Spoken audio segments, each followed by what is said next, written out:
Allah'ın nasıl tutup çekip alıp ayağını tekip alsa sana edip şu canına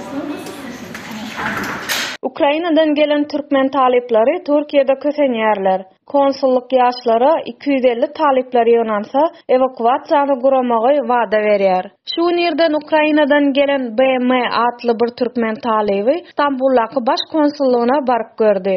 Saparyň maksady Ukrainany terk etmäge mejbur bolan ýüzlerçe ýaşlaryň ykbalynyň Türkiýe gelenligini we Türkmenistana gitmek üçin kömek soraýanlyklaryny diplomatlara habar bermekden ibaretdi. Dün 10 martda iň işçiň ýigitleriň bir näçesi eýem bu konsulluga baryp gördüler. Türkmen Helsinki gamnasyna gowşan habaryna görä, özüni tanatmadyk konsulluk işgäri Ukraina'dan 250 Türkmen boskunyny ýygynaň soň bolsa Türkmenistana uçuş gurnamagy wada berýär diýip jogap berdi.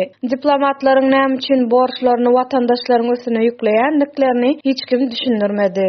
Ýaşlaryň biri ýeterlik miktarda talip toplap bilmezliginden çekinip potensial ýolagçylary 2-nji ýyl Türkiýany terk edip bilmeýän garry adamlary goşmagy teklip etdi. Ýöne konsulluk wekili muňa düýünden garşy çykdy.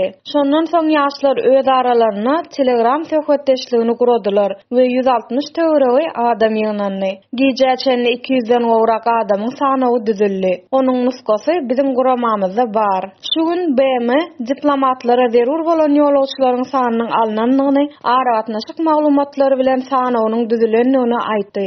Şeýle de bolsa konsulluk sanawdaklaryň hemmesinden konsulluga gelip pasportlarynyň bir nuskasyny getirmegini isledi.